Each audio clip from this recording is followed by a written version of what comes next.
Can go live, right? Hi, good evening, everyone. Welcome to the Caribbean Edge. Good evening, ladies and gentlemen. My name is Dawn Wilson. Welcome to the Caribbean Edge. Good evening, everyone. My name is Tiana Weatherburn, and welcome to the Caribbean Edge. Good evening, everyone. My name is Gwen Watford, and welcome to the Caribbean Edge. Tonight's guests are here. Thank you for joining us, ladies. So nice to have you. We had a couple minutes to catch up before the show, and they bring a world of knowledge from personal experience as well as being in the system themselves. So we're here to talk about special education and disabilities, our gifted and talented children. So ladies, if you can tell us a little bit about yourselves, we can start there. I am 38 years old. I have an autistic son. His name is Jaden.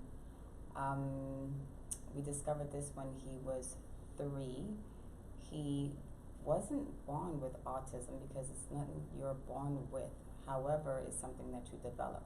So certain kids can have it and it's just there, or they can be really good and then all of a sudden they digress. So how did you discover it? He started school when he was 1.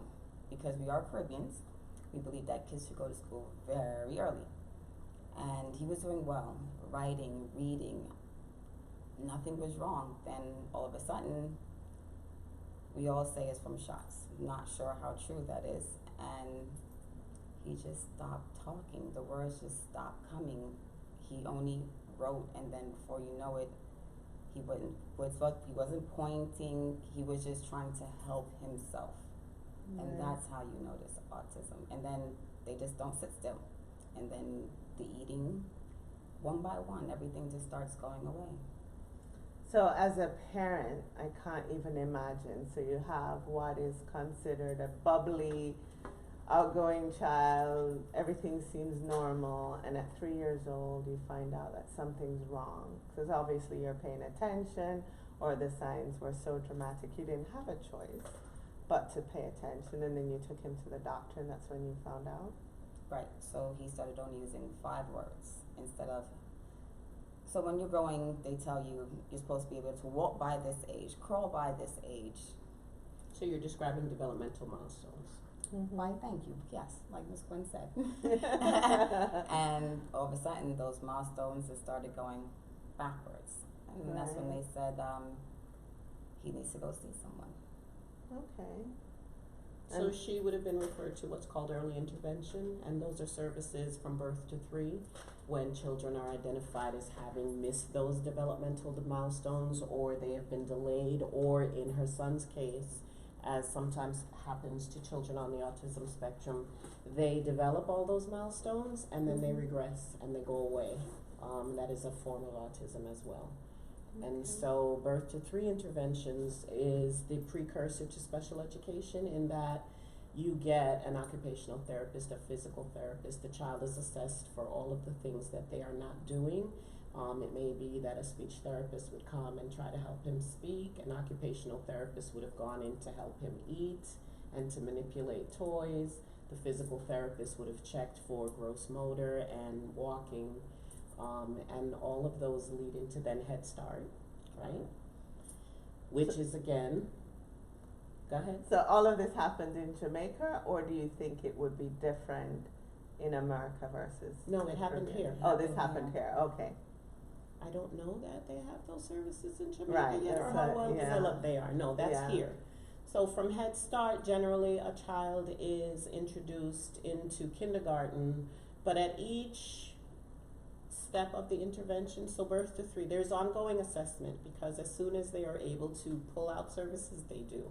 So at every interval there is assessment. There's ongoing assessment to make sure that this child continues to need the services. Correct. As well as to determine how they need to modify services to meet the child's needs. So you have birth to 3, and then you have Head Start, and always there's a referral based on the last assessment done.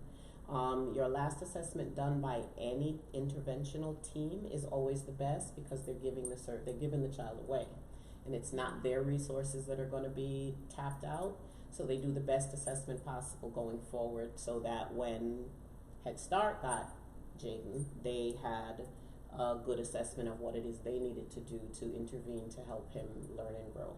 And then kindergarten, same thing. When you're entering the public school now, special education is monitored and defined by a federal law called the Individuals with Disabilities Education Act. Children with disabilities did not go to school in the United States until 1975. There was no law governing that. In 1973, the Rehabilitation Act started to introduce supports for those children, and so by 1975, kids were going to school. You have Section 504 of the Rehabilitation Act, so children with sickle cell anemia, for instance, or if they break their leg, or if they have some temporary disability, would get supports under the Section 504 Act, and that's called modification and accommodation. So a child with a broken leg who cannot come to school can have his homework delivered to him at home. He can get tutoring services for so many hours a week to meet his needs, to keep him on grade level with his peers so that when he goes back to school, he's not lost all that ground. A child with sickle cell who has a crisis and has to stay out of school and is in the hospital will also have that homework or whatever delivered to them and have a tutor come in and work with them at home so that they keep up. For a child with autism, then you need a more well-developed program, and that is within the law, IDEA,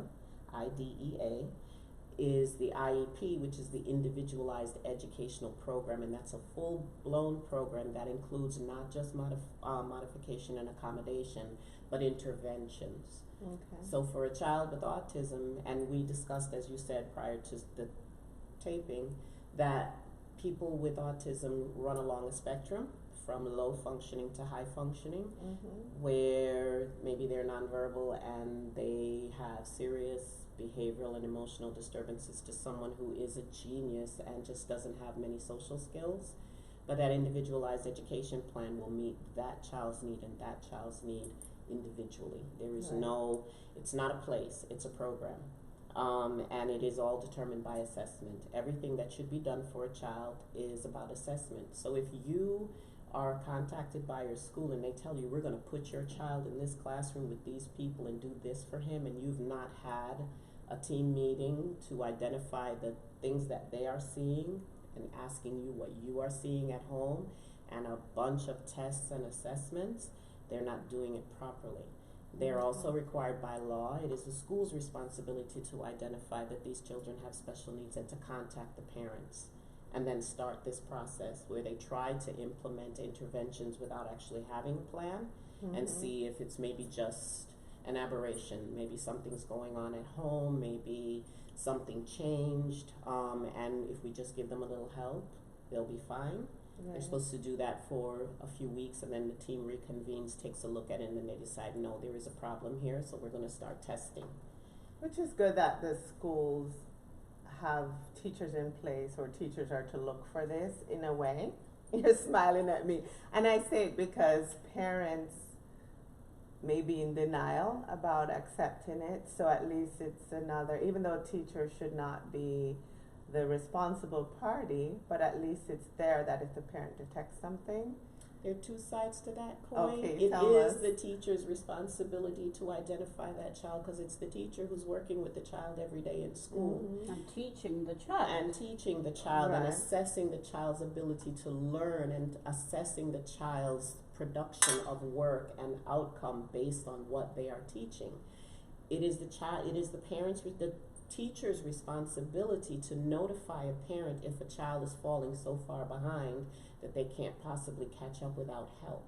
Yeah. I'm smiling because teachers don't always do that. Right. And I'm smiling because even when you have excellent teachers out there who go out of their way to hide behind a door to tell you what they need to tell you and call you at home and do whatever they need to do, there are parents who are in denial. There's also the school in the background that's discouraging them because resources will need to be applied. And resources are finite. I am a special education consultant. I don't consider myself an advocate anymore because advocates make schools nervous, and advocates generally want everything, and they don't consider it's a partnership. It's supposed to be a partnership. Your child is supposed to have a team. So on that team is the parent. The child is a part of the team. The teacher, the school administrator. In every team meeting, there should be somebody there who can make decisions about spending money. Because if not, you can't really make a plan. Because you won't know if the school will be willing to spend that money unless there's an administrator there who can say, yes, we can write that check.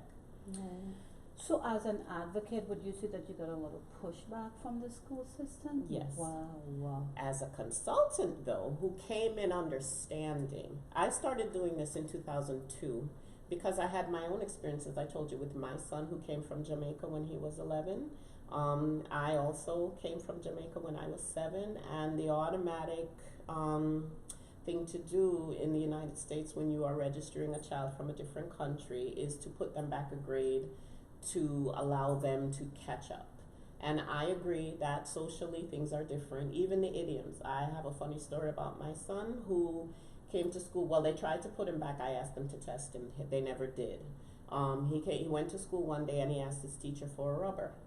And he was 11 years old. He was 11 years old. No. And that teacher called me in such disgust and shock and wanted to know what was going on in my house, that my son was coming to school asking her for a rubber. And when I explained to her that a rubber is an eraser in Jamaica, thank you for saying it in unison with me, because we all know that in the Caribbean a rubber is an eraser in a school context. And I actually said to her, that is an idiomatic issue. That is not about, and he's too quiet. I said, my son is disciplined in school in Jamaica. They're disciplined, different. Quiet does not mean that he is socially retarded. And for that reason, behind my back, because I was uncooperative, they wrote my son a note to give me, and they put him in a self-contained classroom, called it special education, and I never knew. Because what do children do with notes? Not give it to their parents. Because why? They think they're in trouble. Especially Caribbean children. Yes. So that is what happened. That was in 1987, before the law. And so when this parent group was formed in 1999 by a friend of mine, I got involved. I want you to step back a little bit and tell us about you. Okay. Because you have so much knowledge that you're sharing with our viewers, that I think it's important for everyone to understand your background and why you can speak so well and educate us all on this topic. And why you're so passionate about the topic. Absolutely. Well, I already told you that part about my son and myself, and the other parents that I worked with over the years. I am an American who was raised in Jamaica, who was sent to school there at age 3, 4. I went to Holy Childhood Prep. I came back here when I was 7. They attempted to put me back. My father insisted that they test me because he identified my intellectual level when I was 2, and that is why I went to Jamaica to start school at 3. So when he insisted that they test me, they actually did, and they ended up skipping me a grade, and then I was identified as gifted and talented, which also falls under the umbrella of special education. Right. My grandson shows signs, as did one of my daughters. Neither of them wanted to pursue. My daughter did not want to pursue it for her son, nor did his father, because it had to be under special education, and they did not want that label. My daughter did not want it because of the same reason. She said, smart kids are not cool and my friends won't like me anymore. But I paid my kids to get A's, so it worked out okay. I did the same thing too. I paid them. So every it worked out, money. right. It didn't stop until high school, and then the motivation for that was she played basketball and she was trying to get a scholarship, so that kept her motivated. But yeah, I am a master level social worker, and I'm an RN. I've worked with every population you can think of, but I've been working with individuals with disabilities since 1987. I've worked in the prison system for 6.5 years, but I worked as a corrections officer when I was in that system. But it didn't matter because I was working outside in other child welfare and juvenile justice funded programs, as well as disability funded programs. And there is a correlation. I spoke to you earlier of the school to prison pipeline. When I worked in that prison, I could identify the people there who had disabilities and had flunked out of school because they didn't get the supports that they needed. Their parents were in denial. They didn't want to be stigmatized.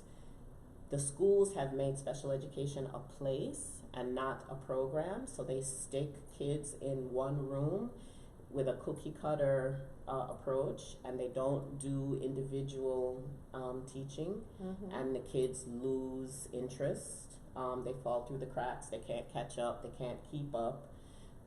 Parents sometimes feel that children need discipline.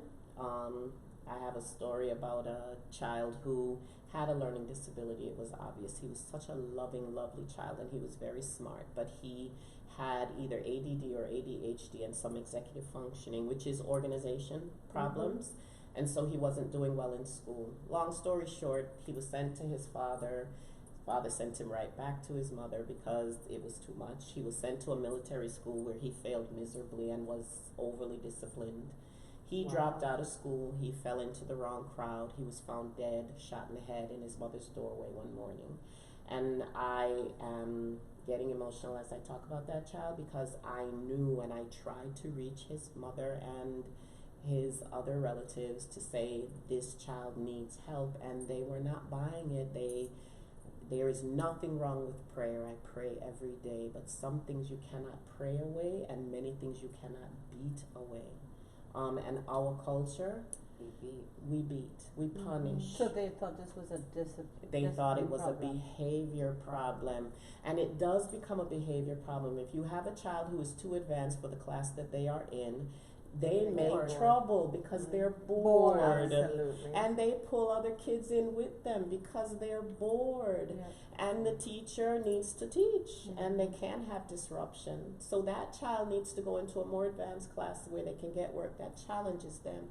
If you have a child who can't keep up because of their learning disability or because of their trauma, they hear guns going off all night, they hear their parents fighting, they see their parents high, and they're dealing with that trauma and trying to make sense of that world. They come to school, they haven't slept, they haven't eaten, their clothes are dirty, they are picked on. They are also the class clown and disrupting the class, and the same thing happens to them. All of those kids are entitled to services under special education. So that's my passion. Okay. And that's what you wanted to share. That is what I want to share, because a lot of the school is also obligated by law to tell you about IDEA and to explain to you how it works and to follow a specific process to determine the program for your child. But they don't. They give the parents the minimum amount of information Limited. to allow them to participate, and it is generally one parent and 10 school officials sitting at a table. Oh, So wow. true. So, ladies and gentlemen, the reason why we invited Gwen on the show is because I was sitting with her at a friend's house, and she started sharing all of this information with me, and I was appalled. I did not know. I did not have the knowledge of all of this information that she was giving me, and I thought that a lot of you don't have that knowledge either. So this is the reason why we have her on the show. When she was getting ready to come to the show, her friend Tiana was at her house, and she was basically telling Tiana what she was about to do, and she felt like Tiana would be a good fit for the show as well, for this particular show, because Tiana knows the system. Tiana knows what special education is about. She has a son who is autistic. So we really just want to share this information with you, because knowledge is power, and we need to know. We need to know how to deal with our children. We need to know how to deal with the school system, how to deal with the government. And So I have provided these services in Connecticut since 2002. And what we did there in Connecticut is we developed support groups, which were free. We had parents come in, and we would either have guest speakers, or it would be me, because I developed the information. And the same things that I'm talking to you about now are things that I would put in a PowerPoint, and we would work with individual parents to understand and teach them. at that time, we would go to the planning and placement team meetings, there are buzzwords that are used in special education like every other milieu. So a PPT is a planning and placement team, and they are the people on your child's team who get together with you, the parent, who is also a member of the team and has authority and decision-making power. That is your power, parents. You are the experts on your child, and you get to give consent or withhold consent to certain things. But in order to give informed consent, as with everything else, you need to understand. So when they do those assessments on your child, they're supposed to explain them to you. They're not supposed to just hand them to you. You also have the right to speak to the person who did the assessment and ask them any questions that you have and have them explain it to you. I have done that for parents on many occasions because that doesn't happen and they don't understand. And I don't know if anyone in this room has ever been given a 15-page assessment on themselves or their child, and they're looking at it going, what does this mean? No. They do that with the IEP. They give you a booklet and they said this is what it is. Even though they might sit down and read it to you, you still are not sure what they're really speaking of. And it's also an emotional time as well, because you're dealing with the reality that your child needs additional assistance in whatever way, and then you're being given a volume of information that you don't understand as well. So what do you do with it? So what I advise parents to do is take someone with you, because exactly what you said, you are processing all of this as you are sitting at this table. The emotional aspect of, oh my God, my child has a problem. Right. The mistrust that you have for the people who are sitting in front of you, Right. mostly because they have handed you all this information, and just like this show, we have a 20 to 30 minute window because they have other parents that are waiting. Right. And so you must process this and agree to the plan that they have developed for your child within 20 minutes without even understanding what they just said to you. Right. That's fine. What you do in that instance is, if you can say, I would like time to assess this, I would like time to speak to the person who did the assessment. They can't do anything without your permission, and you can have as many PPT meetings, as many IEP meetings as are necessary to develop an appropriate plan for your child. So you don't have to get angry. I remember when I used to be very angry at those meetings for my son. And when I knew the law, and by that time I was working for other people's children, I understood why they were angry, because they didn't understand and they felt that people were talking down to them and talking over them. But I never got angry, which is why they had no choice but to work with me. As with anything else, when you are angry and emotional, people take that and they use it against you. Oh yeah. You are combative, you are threatening, we need to end the meeting, we are not comfortable. When you smile and say, yes, I understand, I agree with you, resources are limited, because the one thing that the schools fail to do many, many times is involve the parent. So they're doing ABC reading program with your child in an effort to help teach them how to read, but they never say to the parent, this is what we're doing, here is the book, this is where you can find it online, we need you to work with him at home too. And that actually does need to happen. Right. Because what you do at home and what they do in school has to match, otherwise you just end up confusing that child. So Tiana is here because I asked her to come, because she has done an amazing job with her child, and I had nothing to do with that. I found her doing that already. Well, one of the things we like to do on the Caribbean Edge is have real conversation, real talk, real experiences that we share with our viewers so that we all learn from each other. So tell us some of the things that you went through, and through teaching yourself or knowledge or just being a mom, your natural instincts. What are some of the things that you did to make your son's life better? So being that we're all Caribbean, there is something in us that says all the time, I think every parent of their children, that there's no such thing as you can't. You Right. can. So with that being said, no, I never picked up a book and read about autism. I wasn't a mother that was in denial. However, it hurts. So it's kind of hard to accept the truth. And everything that they told me, what he could be going through, what he couldn't do, is everything I said, he's going to do it. Awesome. So when I started meeting with, I try to find other parents that had these kids with disabilities and find out what it is that you guys did. So they say, music is great, art is great, this is great. And I realized you guys are isolating your kids. Mm-hmm. You're putting them in programs where it's just a one-on-one music, one-on-one art, one-on-one. Where is the social? That's missing. And part of the law is that a child with a disability that is receiving individualized educational programming is supposed to spend at least 80% of the time with his non-disabled peers and 20% of the time isolated with either other children with disabilities or by themselves to be taught. Really? That wow. is They the do law. They do it backwards. Wow. They put them Wow. mostly with other kids that have disability. So actually, when Jaden came to Florida, because this all happened in New York, I realized when he started public school here, they were putting him with autistic kids, and autistic kids really learn visually. They don't learn sitting down around a table, eating, writing. They do not learn that way. So everything is visual. So yes, you might have to put up a word and put up a picture, and it's for me. I think that's how we actually do learn too. 'Cause if I I'm was- visual. Everybody I am was. so visual. It's, oh my God. And that was what fascinated me. 2016 is when we started hanging out together. That is correct. I retired from a job.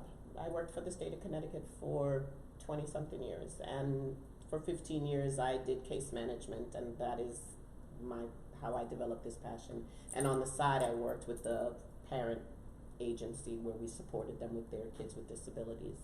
What I found her doing when I came here, because her mother and I went to school together, along with her friend where she met me, we've known each other for 40 something years. She was doing flashcards with her son, and she would do it all day, every day, in between cooking, cleaning, dealing with her husband, dealing with her father who has had a cardiovascular accident, because I'm also a nurse. Oh, wow. So he's had a stroke and he needs help, and she's doing that, and she's showing Jaden flashcards, and you don't mind that I'm using his name, do you? I was using his name. Right. So I'm proud. showing him flashcards, and he is getting it. He is like, he knows it. He's saying it. There is a video game that she has him play, that she played with him. And throughout her day, I think it's so common for you now that she doesn't even think about it. While she's cooking, she's having conversations with him and showing him things, and he has to name them. And if he's having a meltdown or a behavioral episode, she calmly says to him, well, when you stop doing all of that, you can talk to me, because I can't understand you while you're doing that, and I got to do what I'm doing. So, and he has no choice but to pull it back in, pull it together, and I just think she's so awesome. And thank you for that, because she's not selling herself. I am So. No, That's she's good, though. exhausted and just doing it. This woman It's also works natural. full time. Yeah, Yes, and it has she's become doing what that. she has to do as a mom. But I right? always say because I have a daughter that's 17 as well. I was just gonna ask you that. Yes, and nothing So is 2 wrong with children. her. 2 children. Mm-hmm. So growing up, like dealing with a kid that doesn't have autism, they always say, oh, well, because you have a child that's older, they learn. Not true. Right. They learn what they want to learn, when they want to learn, and it's what you produce to learn. So I have my son in the kitchen cooking with me. I mean, he's 9. He could, just yesterday, I'm going to share a story. I'm a neat freak. I don't have OCD. It's not that bad. And Jaden goes in the bathroom because they don't like when things look dirty. Okay. At least some of them don't. And he's like, oh, the bathroom is dirty. Me just being me, so go clean it. If you think it's dirty, go clean it. Oh my gosh, my son picked up the brush, took the rag, and I'm like, I smell bleach. Because he's watched you do it. Yeah. And to piggyback on that, there is a gentleman, and I forgot what state he is in. He has opened a very lucrative car wash at which he employs only individuals with autism, I and saw they it. are making Oh, money yeah. hand I over saw fist. that. Because I had as to I share said it. before, Yeah. routine. Yeah. Yeah. Yeah. They do learn a lot. But also what I wanted to touch on, a lot of people do not know this, and I think a lot of people in Florida needs to know this. When I put Jaden into public school, honestly speaking, it might work for some people, it just don't work for me because I don't feel that my son has to learn on the level that they want him to learn on, because like Gwen said, he's very smart. So they have a thing called McKay Scholarship. A lot of public schools would not tell parents about this McKay Scholarship. So spell that for us. I don't know how to write McKay. Is it MCKAY? MCKAY? I believe so. We're gonna look for the spelling and clarify that on the Caribbean Edge for you. And But I am McKay actually going to put Scholarship. together some resources I for was you gonna ask you and that give it to too. you for you to put on your website as well. Absolutely. Thank you. So the McKay Scholarship, I'm not sure exactly how much each kid gets, but it's a lot of money. Okay. And what I realized, the public school use that for every kid, and it's really just meant for that one kid. Right. So whatever the one kid needs. So if your kid doesn't eat fruits and they only eat vegetables, they're supposed to make sure that they have that. If your kid needs more speech than OT, they're not supposed to just give half an hour. If they need 45 minutes, they need to give them the 45 minutes. They need an hour, they need to give them an hour, because that's what they're getting the money for. Right. It's for that kid. And actually, it isn't about what they have the money for, and that is the problem, and that is why when you're a consultant versus an advocate, you get a little further, because it really isn't supposed to be about funding, it's supposed to be about what the child needs. And most assessments that are done on children, if the assessor, whether it's a psychologist, a neuropsychologist, a social worker, anyone who assesses your child will make recommendations at the end as to what should be done. Because just saying, so it'd be like going to a doctor and they say you have a broken foot, and then they say, okay, bye, we know what the problem is, but they don't tell you what their treatment plan. Correct. So with every assessment, if you look at it that way, for every assessment for these children, whoever does it should at the end offer recommendations which are in fact a treatment plan, and good assessors and evaluators will tell you specifically if they need reading support, they'll name a specific reading program, and they will tell you what the expected outcome should be, and they will give you follow-up, and they will always open the door for you to come back if that isn't working, so that you can modify the plan for the child. So like she said, no one should be getting a half-hour social skills, because it takes 15 minutes to get the child prepared, Correct. to get them seated, to have the evaluator introduce themselves, to build up a rapport, to build a trust. That takes at least 15 minutes, and that happens every single time, at That least they for need. 6 months, until they get used to them. Wow. So the other 15 minutes is a waste of time. What do you really do in 15 minutes? Nothing. And if they aren't translating, as we said earlier, if you're only doing half an hour of social skills teaching in an isolated area where it's just you and the student, where do they practice those skills? On the other hand, if you only do it with a group, because there's some of them will get away with, or try to get away with, they bring 6 kids in and they're teaching them so-called social skills. But until you learn individually how to implement those skills, you can't practice them in a group. So there needs to be twofold: individual, that you then go and practice in a group. Wow. Okay, so we talked about the behavioral, the emotional, going back a little bit to coming up from the Caribbean and transitioning into the school system here. I know our accents play a part, our culture. The way we use language. Yes, different word choice, as you explained with your son. And we definitely have to revisit this topic, hopefully live, so viewers can ask questions. But what would you say if you could fix the system based on all the years of experience that you have? What are some of the things you would want to change, or that you've seen change that are good? The system is not broken. It is a lack of funding and a lack of parent understanding and knowledge. For parents out there are parent training information centers. The school is supposed to teach you about special education and the system and how it works, and everything that I explain to you, they're supposed to explain to you. You can find those parent information centers through your school because every state is supposed to have one according to the federal law. So this isn't a state by state, because I hear people say Florida doesn't do that, North Carolina. It's not a state thing, it's a federal law. And once you understand and there are many, many resources online that will explain it to you. And there is me. I would be more than happy to start support groups in every town in Florida if you get in touch with me. That is something that I did, and we didn't. There's no charge for that because I'm teaching you to advocate for your child and yourself. What schools will do when you bring a stranger is they will tell the stranger repeatedly, the parent has to tell me. So Yes, what I would not prefer to do is to teach you how to tell them. Yes. And you go as far as you can go in that meeting till you don't understand, and then you say, I need to go and research this. I would like to end this PPT now, and I will come back. And you can do that. You can do that as often as you need to, and you don't have to sign anything if you don't agree with it. And until you are made to understand, either by the school or by someone else that you trust, you can simply say, I would like to leave everything as it is for the time being until I understand, and then we will come back. Because you have a right to do that, Excellent. as long as you're not wasting the people's time or the resources, but you are truly trying to understand.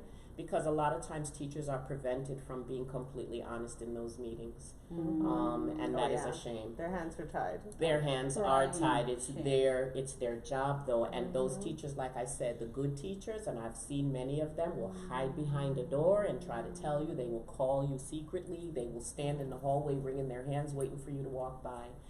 But it is also your responsibility. That's what I would change. I would ask parents not to just consider that the authority in the school, because that's what we're used to in Jamaica, where we sent our kids to school to teachers who wanted to teach them because they all had our community's interest at heart. That is not necessarily the case here in America because their hands are tied, not because they don't want to, but because they can't. You need to take as much responsibility for your child's education, whether they have a disability or not. And you need to be involved and stay involved and teach yourself. Teach. That's it. Good. Any parting words from you as a mom? Any advice you'd give to parents, especially who are finding out this information when their kids are 2-3 years old? The information is everything. I mean, whether you have a kid that's autistic or not, I feel that you should engage in every aspect with your kid. Because again, I have one that's autistic and one that's not. So I feel that if you can always just continuously communicate with your kid, open a line of communication, whether they're crying, upset, any emotion, just make sure that verbal language, not just a body language. You know, Jamaicans are, I give you the stare so you know what that means. It has to be a communication with you and your kids. So I don't care whether you're autistic or not. Just always be that loving, caring, passionate in everything that you do. Always put your kids involved. Don't ever lead them astray or feel like, okay, the teacher's going to teach and the father's going to teach them how to play basketball and football. If you don't know how to, learn how to. Something just came to me because you have 2 children. How do both kids interact with each other? You have to see them. So Jada is the one that's not autistic. She's a 17-year-old. She takes her brother out for great adventures. She learned how to drive, so this weekend she took her brother to the zoo. And of course he came back with a rash. And they had a ball. Jaden really loves his sister. So when she first started driving, he's like, no, Mommy, Jada can't drive. I said, yes, she can. So she pulled out her license, because again, it's always about teaching. She's like, look, I have a license. And she showed Jaden that, look, Mommy has a license. And she went and got his father's license. Said, look, Gregory has a license. See, we all have license. We can drive. So Jaden went inside and drew a picture and cut it out. Made his own license. And came back and said, Jaden has a license. Oh, that's awesome. You're only 9. You have to wait. You have to wait to So, draw it. And a lot as of we were information. leaving, he had an appointment for some services today, and she was driving him there.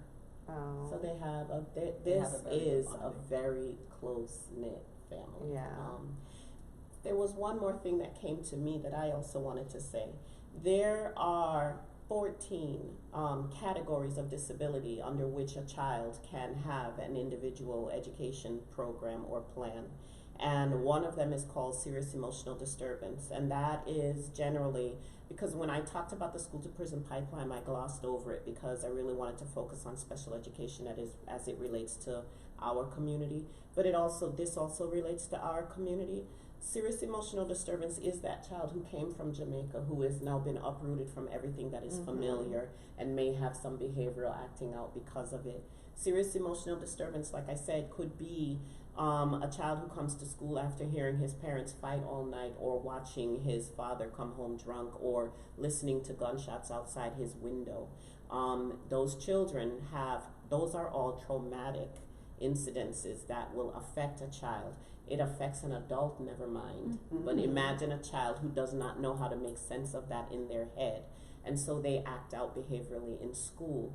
Those children are also entitled to services, even if it's just going to the school psychologist or going to the school social worker or getting some program that entitles them to services to help them, or helping them with a behavior plan. That is how the entree to the school to prison pipeline starts, because those children, if they are children with disabilities or children who are minorities, are more likely sent to jail than to a doctor. They are suspended, they are expelled, they drop out, they are not getting what they need, they are treated badly in school, and they have already been traumatized outside of school. And the federal law guarantees that every child in the United States is entitled to a free and appropriate public education. It's called FAPE. FAPE, and that is what encompasses all of those services. So they're not doing you any favors. This is what you have a right to under the law.